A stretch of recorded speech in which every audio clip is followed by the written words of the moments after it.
आप सभी को नमस्कार। इस वीडियो में एक बात जो मैं बोलने जा रहा हूं कि किसी के द्वारा बोला गया एक वाक्य या आप एक वाक्य किसी के लिए बोल रहे हैं, वो आपके पूरे जीवन का निर्माण भी कर सकता है और वो आपके पूरे जीवन का सर्वनाश भी कर सकता है।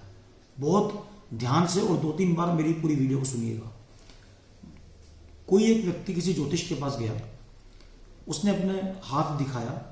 हाथ देख के उस ज्योतिष ने कहा कि आपकी रेखाओं में राजयोग नहीं है, 15-20 साल तक आप कोई भी बड़ी उपलब्धि प्राप्त नहीं कर पाएंगे। अब 15-20 साल की जीवन यात्रा में जब कोई उपलब्धि मिलने का कोई अवसर आया और उस अवसर में उपलब्धि मिलना किसी वजह से रह गया, तो वो बात जो ज्योतिष ने बताई थी दिमाग में आएगी, 100% आएगी कि यार ज्योतिष ने कहा तो था कि राजयोग नहीं है।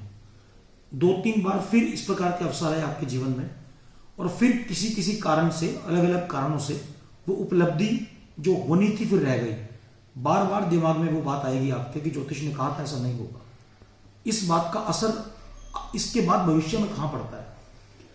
अब जब 3-4 बार या 5-7 बार कोई भी ऐसा अवसर उपलब्ध होने से चूक गया और दिमाग में ज्योतिष की बात बार बार समन्वय बिठा रही थी, एक सामंजस्य बिठा रही थी, तो 3-4 अवसर के बाद आप उस उपलब्धि को प्राप्त करने के लिए संघर्ष करना बंद कर देंगे, बिल्कुल बंद कर देंगे।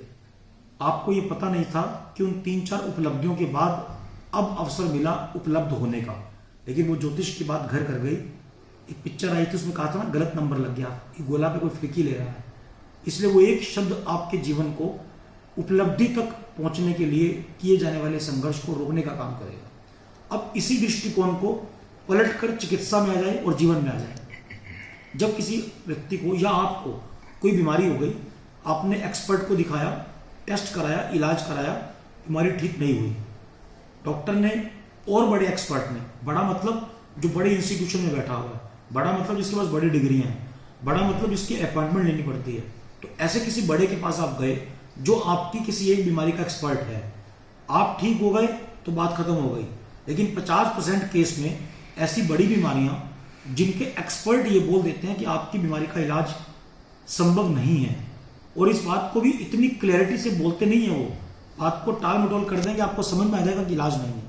तो जब उसने आपके दिमाग में उस ज्योतिष की तरह ये बात डाल दी कि आपकी बीमारी का इलाज नहीं है, तो अब आप उसका इलाज ढूंढना भी नहीं चाह रहे हो, लेकिन मृत्यु से भय लगता है इसलिए ढूंढने का प्रयास भी कर रहे हो। इस प्रकार का ढूंढता हुआ व्यक्ति जब मेरे पास पहुंचता है, एक वैद्य के पास पहुंचता है, तो मैं वो ज्योतिष वाली बात को बीच में लगाता हूं। मैं उसे बोलता हूं कि आप ठीक हो जाओगे। तो मुझसे एक ही बात पूछता है कि ये बीमारी जो कि कैंसर जैसी कोई अन्य बीमारियां किसी और सिस्टम की भी हो सकती हैं, कि डॉक्टर ने कहा था ठीक नहीं होंगे, कैसे ठीक हो जाएगा? क्योंकि मेरे दिमाग में ये बात किसी ने बताई नहीं कि कैंसर ठीक नहीं हो सकता है। मेरी आयुर्वेद ने, मेरे उपनिषदों ने, मेरी भागवत ने, मेरे भगवत गीता के रचयिता श्री कृष्ण ने मुझे यह बताया कि दुनिया में दुखों को तो मैं ठीक करता हूं, क्योंकि दुख देने वाला भी मैं हूं और दुख ठीक करने वाला भी मैं हूं। लेकिन ये कौन सी किताब में लिखा है कि इस बीमारी का इलाज नहीं है? ये तो लिखा है किताब में कि इस बीमारी का इलाज अभी तक संभव नहीं हो पाया, लेकिन हमने इस बात को आने वाले व्यक्ति को कैसे बता दिया कि आपका इलाज संभव नहीं हो पाया? नहीं, आपका इलाज नहीं हो सकता है। ये गलत कर दिया आपने, उसकी ठीक होने की संभावना ही खत्म कर दी।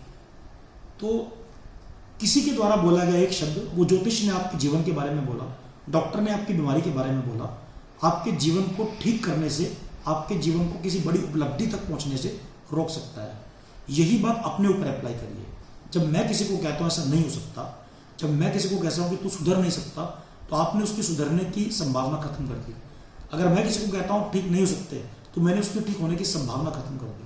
तो प्लीज प्लीज प्लीज मेरा आप लोगों से अनुरोध है कि अगर कोई आपको कहता है आप सुधर नहीं सकते, अगर कोई आपकी बीमारी को कहता है कि आप ठीक नहीं हो सकते, तो ये कभी मत मानना कि ठीक होने की संभावना नहीं है। ठीक होने की संभावनाएं हजारों हैं। बस उन हजारों संभावनाओं वाले व्यक्तियों तक कैसे पहुंचना है, इस बात के लिए आपको अंदर झांकना पड़ेगा। और अंदर जब झांकते हैं तो एक शब्द निकल के आता है, उसका नाम है अंतःकरण चतुष्टय। अंतःकरण चतुष्टय मतलब 4 चीजें। उस 4 चीजों में क्या क्या है? उन 4 चीजों में है मन, बुद्धि, चित्त और अहंकार। तो इन 4 शब्दों को मैं अगली वीडियो में लेके आऊंगा। अभी जो मैंने आपको कहना चाहा और जो कह दिया वो केवल इतना है कि किसी के द्वारा बोला गया एक भी शब्द आपके जीवन का निर्माण भी कर सकता है अगर संभावना बचेगी, और सर्वनाश भी कर सकता है। और वही शब्द अगर मैं किसी को बोल रहा हूं तो वो भी किसी को जीवन दे भी सकता है, किसी का जीवन ले भी सकता है। इसलिए हम वैद्यों को हमारे गुरुओं ने बताया कि जो बात दवा से बन न सके वो बात दुआ से होती है, और मुर्शिद काबिल मिल जाए तो फिर बात खुदा से होती है। तो अपने शब्दों को एक विचार दीजिए, अपने शब्दों को हमेशा एक संभावना दीजिए, और संभावना युक्त शब्दों को बोलकर किसी का आशीर्वाद प्राप्त कर लेने के लिए हमेशा तत्पर रहें। इन्हीं शब्दों के साथ आप सभी को नमस्कार।